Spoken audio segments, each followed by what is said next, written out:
I know we thought it was dead at one point, and it's certainly been in a coma for the past couple of years, but Northern Rock is attempting to breathe new life into the property market by reintroducing 90% mortgages. Should all would-be first-time buyers out there be jumping for joy, or would they be better to call Kaye? I'm going to be speaking to a man who doesn't say call Kaye. He says, don't touch the property market with a barge pole. But I want to know where you are with buying versus renting after all that's happened over the past few years. Do you think it's wise to start investing in bricks and mortar again, or are you better off renting? In Germany, more than half of people rent quite happily. Maybe we should follow suit. Give me a call. Tell me if you rent your home, is it by choice or necessity? If it is by choice, what are the upsides of renting? And if it's by necessity, if you'd rather have your own place, what is it that appeals? 0500 92 95 00 is the number to call. You can text on 80295. I can see a wee text in. Let me have a wee look and see what it says. Gregor says people can enjoy living in a quality home for an affordable monthly rent rather than being tied to a huge mortgage. So there you go. He's a happy renter. Fiona in Aberdeen says if we switch to more state or communally owned property available for rent, the rent asset and profits would benefit society in general rather than individuals. Renting at the moment often just lines the pockets of private landlords. Councils could offer a range of properties to suit different pockets and charge appropriate rents. Well, there you go. A couple of people there thinking that renting might be the smart option in the future. I'm going to say hello to Andy Nordstrom. Good morning, Andy. Good morning. Good morning. Kaye, how are you? I'm very well. You're a former property developer, Andy, yeah? Yes, I was. I was a property developer in the United States and bought and sold about 9 properties in 13 years, and I lived in each one of them. But you're now a happy renter. I am absolutely thrilled to be a renter right now. Well, tell me why. What's good about feeling that you rent your home rather than owning it? Oh, the flexibility and the mobility you get from renting a property is just superb. With the job market the way it is, you may have to move from city to city. You may have to move even to a different country. And you don't have that to worry about of selling a home and losing money on your home because you're forced to because of your career. And I think the flexibility is just fantastic. So, do you feel kind of easier about it, renting your home? Oh, absolutely. Yeah, that peace of mind. But, the other side being limited choice, obviously. You might not get exactly the property you want in exactly the area. You can't personalise it the way that you might want. And we know there's a huge industry surrounding doing up your home, isn't there? Well, you're absolutely right. But I tell you what, renting a home really needs to be just like buying. Because it's where you're going to live. It's where you're going to... all your activities, all your off time is going to be spent there. And so it took about 2.5 months to find a home that we were comfortable with renting in Edinburgh when we moved from Glasgow. Right.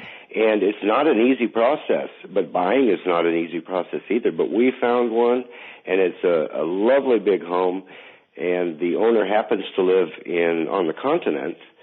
And we just really can do whatever we want. So we're very, very fortunate to be owners. We paint, we remodel, we do different things with his approval.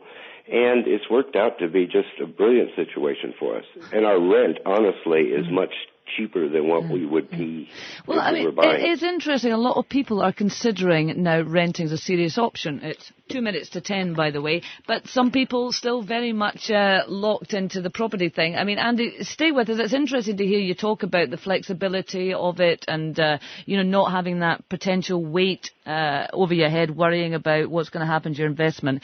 But we've got Jennifer Clapp. Good morning to you, Jennifer. Good morning. Hi there. We actually spoke to you last summer, Jennifer. You were finding it hard then to get on the property ladder, and you were very keen to. You're still renting now, is that right? Yes, still renting in Glasgow. Are you a reluctant renter or a happy renter? Well, I have to say at the moment that I'm a happy renter. Initially, I was quite reluctant. I was wanting to get onto the property ladder, but it's just quite difficult at the moment, trying to save up that huge deposit. And I know you said earlier that Northern Rock is trying to bring back 90% mortgage, but that's still a 10% deposit. So, if you're looking for a property that's £100,000, that's £10,000 right there. But, if we see the lending market loosen up and, some people will think that this is the first sign of a change in the way that lenders are approaching things. If you can get the deposit together, will you be buying? Yes, I would. I'd have to say that I would. I mean, I agree with Andy. I like the flexibility of being able to rent, but on the other hand, if you want to do anything to that property, you know, even if to hang up a picture, I'm having to contact the agency who then has to contact the landlord. And I just find that it's quite stifling that I can't make my home my own home. Yeah. So maybe it's because I rent through an agency, but I can't do anything to the property and really make it my own. Right. Well, it's that nesting thing, isn't it, that's important. We'll talk about this after the news. Let me know if you're a happy renter or a reluctant renter. Is it the way of the future? I'm going to be speaking to a man who says, don't touch the property ladder with a barge pole. 0500 92 95 00. 0500 92 95 00. Text 80295. Call Kaye now. Welcome back. You're listening to Call Kaye on BBC Radio Scotland with me, Kaye Adams, and I want to know this morning where you are at with buying versus renting after all that's happened over the past few years. Are you ready to start investing in bricks and mortar again? The 90% mortgage is back. Northern Rock has introduced it. Does that tempt you out to start looking at properties again? Or are you somebody who's been converted to renting and you think, well, you know what? I prefer the mobility of that, the flexibility of that. I've been speaking to Andy Nordstrom. He is a happy renter in Edinburgh. He can do whatever he wants with his property with the with the say-so of his landlord, and he doesn't have that millstone around his neck that properties have become for so many people. We've got Jennifer Clapp, though, who is still hoping to get on the property ladder.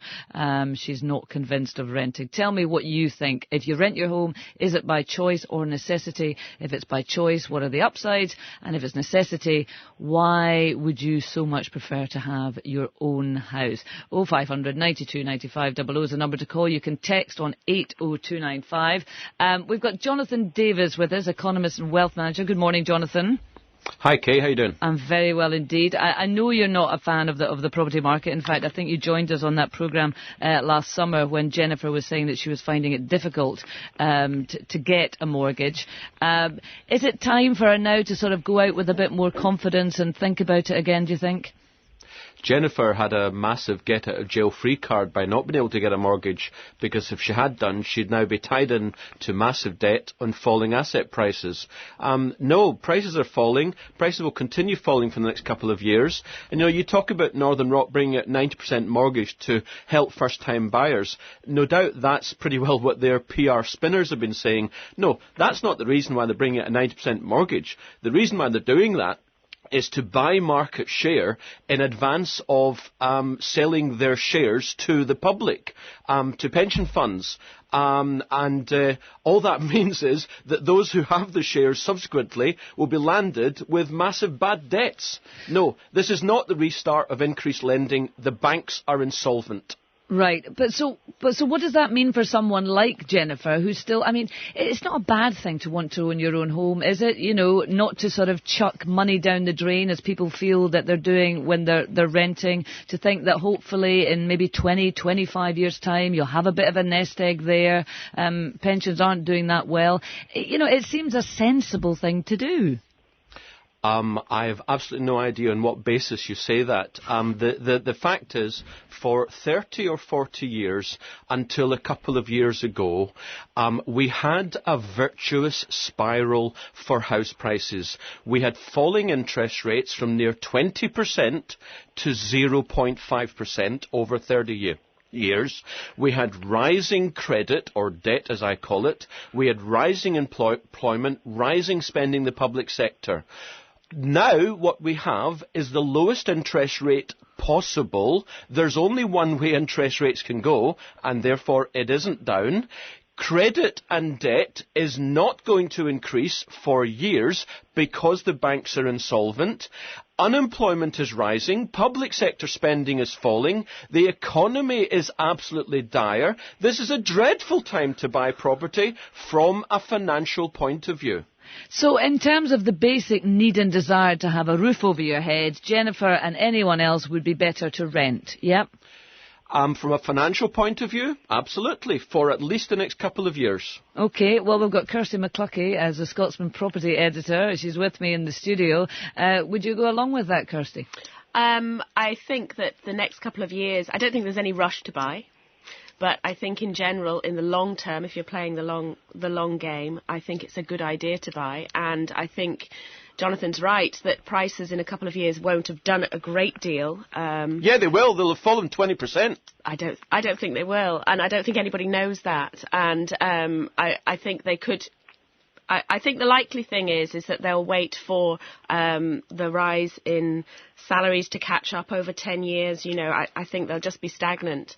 But I think if you were to buy now, what you've got in 10 years is 10 years payments on a repayment mortgage. You will own more of that asset. Whereas if you're rent for 10 years, you will have been given that money to your landlord and his mortgage will have decreased.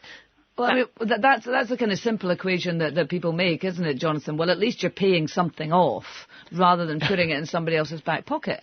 Yeah, well, anyone who knows anything about repayment mortgages knows that you pay far less in the early years as a proportion of your monthly payments than you do in later years. So actually you're paying very little off.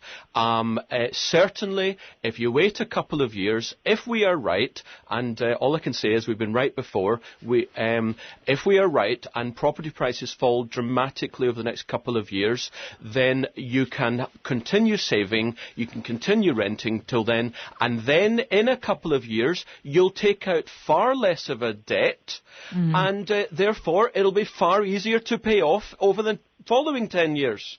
Okay, well, 0500 92 95 00 is the number to call. I'm really interested in whether or not you think it is safe to come out and buy a house again, and whether you want to, because there's the financial implications, which are obviously very important, but kind of similar to your discussion about cars, if you break a habit, can you find out that actually the alternative is not so bad? I mean, Andy, you were giving us a good sell earlier on the benefits of renting, not just about the financial side of it, though I'm interested in your take on that, but actually it doesn't have to be second best. No, not at all. I got into the property market in the United States after the 1980s sort of crash, the mini crash, and I would say it was about 8 years before I would buy after that last one. And I'm with Jonathan. I think that right now, for me, absolutely is at the time. For waiting a few more years, because this started, I was very fortunate. I saw this coming. Being in the industry and watching things, and the prices were just spiraling. I saw it coming, and I got paid off of a house that we owned in Glasgow 3 weeks before Northern Rock, had their unfortunate bust. I would say that actually that's the way to do it. To come out of the property market and to make money, you need hindsight. You need to have done it in, 2007, Andy, did you do it? If you had done that, then yes, you would have made money from this. And to come out of the property market in the summer of 2007 and to sit in a rented house for a few years and then buy again, you would have made money. But unfortunately, we don't have hindsight. Well, yeah, that's absolutely.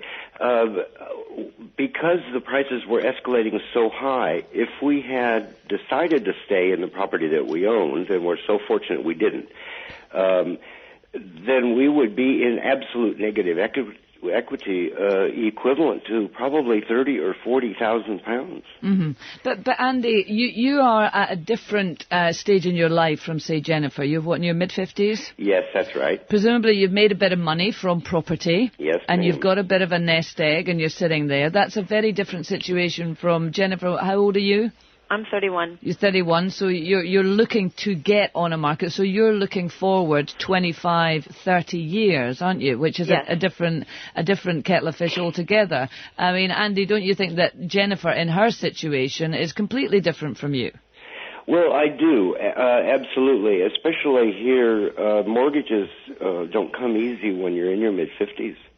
Mm-hmm. And there's sort of a customs and traditions that you have a house, you have it paid for by the time you retire when you're 64, 65 years old. And right now, I would only maybe be getting a 12-year mortgage. Mm-hmm. And Kaye, so you can't do anything with that. Kaye, you're not seeing the bigger picture here. I reiterate that the 30 or 40 years up until a couple of years ago was a virtuous spiral for houses and house costs. But now we're in a vicious spiral. We have no doubt over the next 10 years, interest rates are going to rise and rise. Unemployment is not going to get any easier. Where the job's going to come from? Public sector spending is not going to get any easier. Taxes are not going to get any lower. You're not picture. No, Over the long term, house prices are going to be stagnant at best for years and years. No, I do appreciate that, Jonathan, that probably I'm not seeing the big picture, but I suppose what I'm trying to do is relate it to people's lives and the decisions that they are making now and individuals. I mean, you've got Jennifer who wants a home, she wants a nest, she wants something that she can enjoy. And then tell her to get a 3-year lease on a property. There's a brilliant home.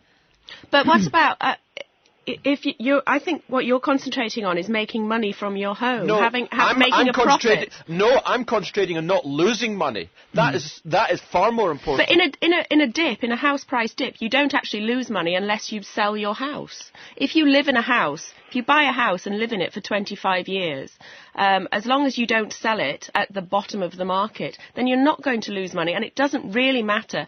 These statistics that come out day in, day out, the housing market has done this and the housing market has done that. It doesn't really matter if you're just living in your house and paying for it.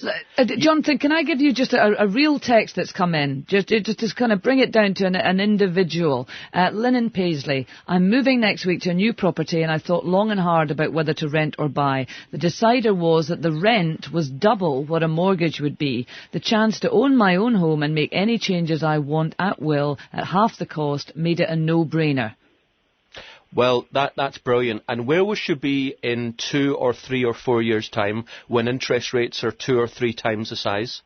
But then maybe she's thinking 10 years ahead or 15 years ahead or 20 years ahead, and who knows? No, she's not thinking at all, actually. And what I'm saying is, well, first of all, she's saying the rent would be double. I reject that absolutely because I know rentals. They are not double the cost of mortgages.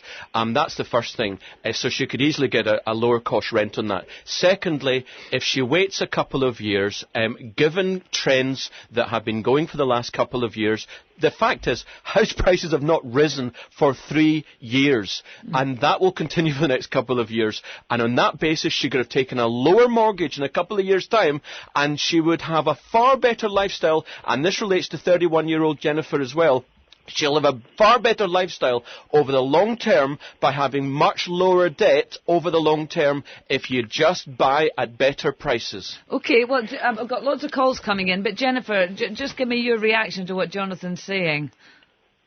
I agree with some of what he's saying, but I think that he's looking at it in investment terms.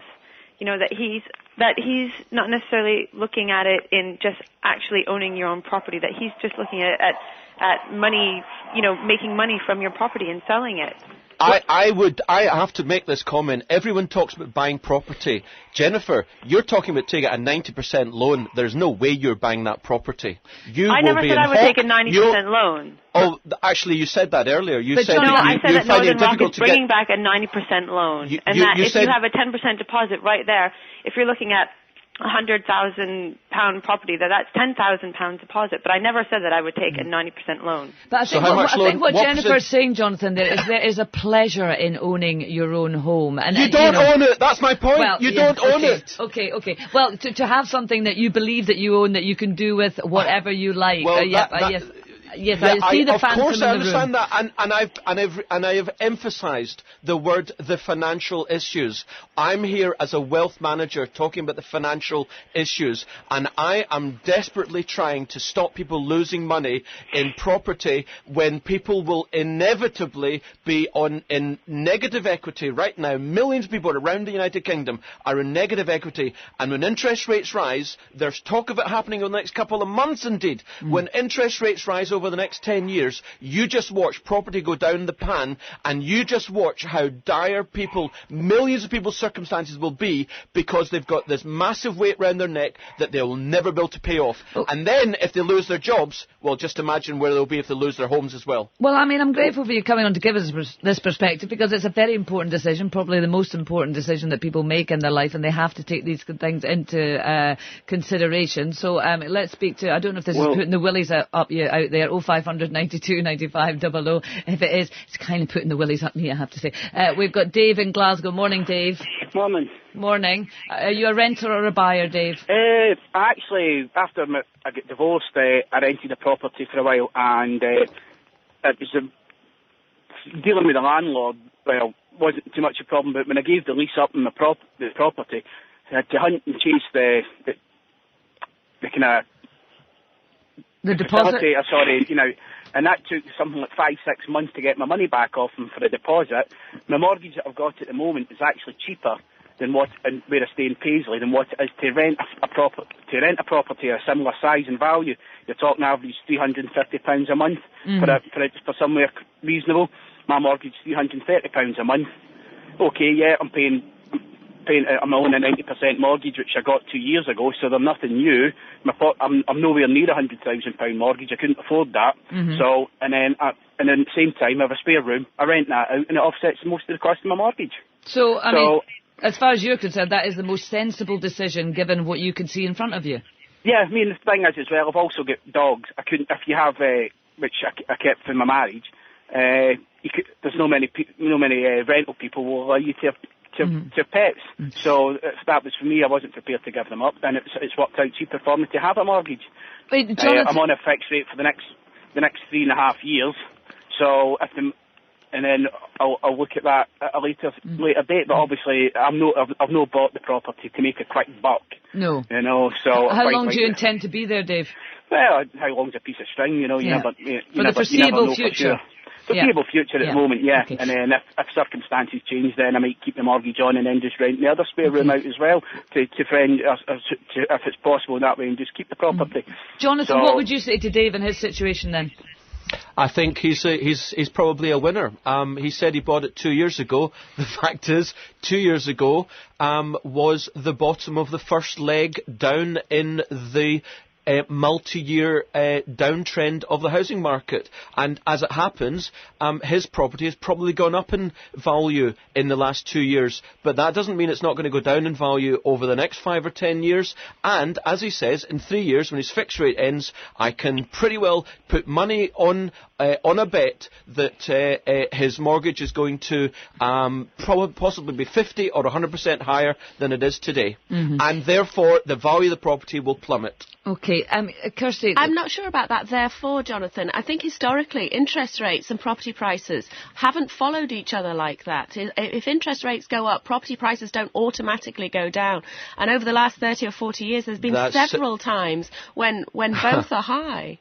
That's simply rubbish. I can't imagine where you get that from. In the late 1980s, interest rates went into 12-15%, and right. we had at that point the biggest house price crash in our history. It wasn't as big as this one, and interest rates are incredibly low at the moment. And the reason, and the primary reason why we had 30 years of house price rises on a rising trend was increased lending. The banks were allowed to run riot with lending. Well, I'll tell you, that has been reversed. The banks are insolvent. There are international regulations which are requiring banks to increase their reserves, which means they have restricted lending, which is the reason why house prices are falling now. And then when you add on higher interest rates in the future, well, come on, join the dots. Well, listen, Jonathan, we've got lots of calls coming in, and we're running out of time. So if you don't mind, I'm just going to go through the calls and just see what people are saying. We've got Gordon in Mulgai, and then I think we've got McNeil. Is that right? Morning, Gordon. Hi, morning, Kaye. Morning to you. What are you thinking about this? Has it put the willies up you? Yeah, no, very interesting. I mean, at the end of the day, in terms of the properties, the banks did an extreme amount of irresponsible lending, banks and building societies, on the back of this house price inflation thing. But it's really all about timing at the end of the day, getting in at the right time, getting out at the wrong time. A house is really a place to stay, not an investment. It should be looked upon as that. Have you got a bought property, or do you rent? No, I've sort of bought property, right. Sometimes at the wrong time, sometimes at the right time. Right. And that's been fine. But a point with Jonathan, he was talking about property and about debt on property. I don't regard a loan against property as debt.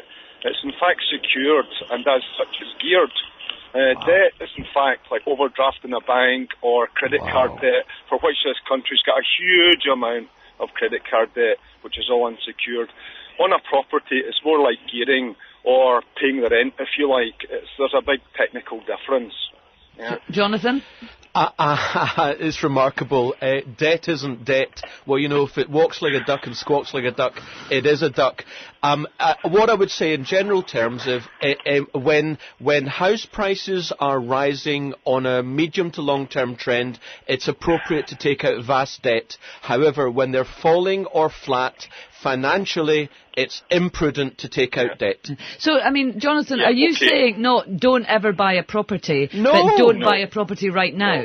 No, that's all I'm saying. It's all about timing. It's also about availability of funding and finance. Now, for the last 2 years, banks and building societies, many of which are indeed technically insolvent, have not been lending.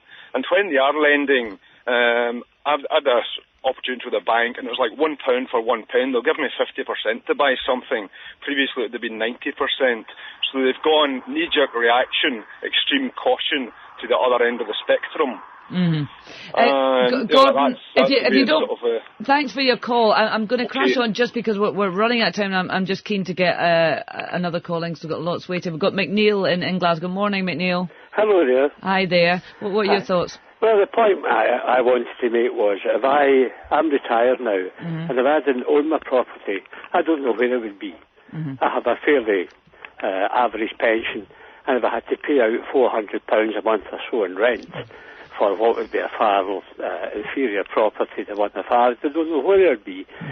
Chap Jonathan seems to be talking from a singularly individual perspective, given this one moment in time. McNeil, when did you start buying property? 1970, 1968, I think. Exactly. And house prices have risen 100-fold since then. But interest rates, yes, they have actually, £2,000 to 200,000. But interest rates have fallen from 20% to 0.5%. Right. They're going to go the opposite way over the next 10, 20 years. But it doesn't. And therefore, wait a minute. When I first bought my house, interest rates were 6%. They went to 18%. I just managed it because I bought what I could afford. People nowadays don't think they buy what people nowadays buy what they want.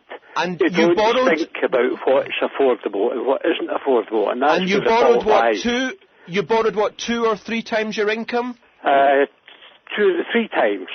Exactly. To get a house just now, my income. That was my exactly. Income. To get a house now, you have to borrow 3 to 4 times joint income. Yeah, but that's why. That's why inflation has taken place. And that's why they were reversed. It wasn't the banks. It was social engineering by the American government. Jonathan, that caused all this stuff. Jonathan and McNeil, can I just because we are running out of time, you raise a very good point, McNeil. It's Bryson, actually. That's my second name. Oh, is that your name? I thought it was a slightly unusual thing. Sorry, Bryson. I apologise for that. It's like a grammar school, isn't it? McNeil, what are you saying? A lot of people do see their property as a nest egg, if you like. No, somewhere to live. Well, but the thing is, for you, presumably you've paid off your mortgage, Bryson. Oh, yes. So you are now living rent-free. Well, so you're not dependent on it. Well, exactly, and that's what I would put to Jonathan. I mean, if you're saying rent, Jonathan... I could be paying rent for another 40 years, or another 40 years. If you're... No, I'm not suggesting that. I've never suggested that, and don't put words in my mouth. All I'm saying is, if you're retired now and you own your own home, it doesn't matter to you what happens to house prices. But if you're a relatively young person and you're looking to develop your future, your financial security, it would be financially imprudent to borrow a vast amount right now when house prices are falling and on a trend basis. Okay. Well, listen, we're right out of time, and I don't want to put the willies up people. We want to try and make some sense of this. So, Jonathan, just to quickly clarify, Jennifer, age 31, not bought yet, what would you be saying? Would you be saying never buy a property, or would you be saying hold off? I would certainly say wait until 2013, because I think over the next 2 years house prices are going to fall well into double digits, possibly around 20-30%. Right, OK, so hold off 2 or 3 years. Kirsty McCluskey, would you go along with that? I don't think that's bad advice. I don't think that the 20 or 30% is going to be anything near that, but I think it might be stagnant. But for me, the sooner you start paying a mortgage, the better. Right. Hopefully when that means she's going to pay it off by the time she's 55 or 56 and be living rent-free from then. To me, that would be better than when she's 58. Okay. Jennifer, your thoughts? I agree with Kirsty 100%. I'm not in any rush to buy, and I think it's good just to wait, and I'll have a bigger deposit anyway. Right, OK. Well, but I mean, it's good to consider all these things, and, we're being forced in a way that we used to just crash hell-mel into buying a property, and I think anyone who does that now perhaps probably will have their sorrows to seek. Really interesting discussion. Jonathan, as ever, thank you very much. Jennifer, best of luck, and hope you do get the property that you want when you want it at the right time. Kirsty, thank you to you as well. And to Andy, our happy renter over in Edinburgh. Over to Fred. I'll see you tomorrow, folks.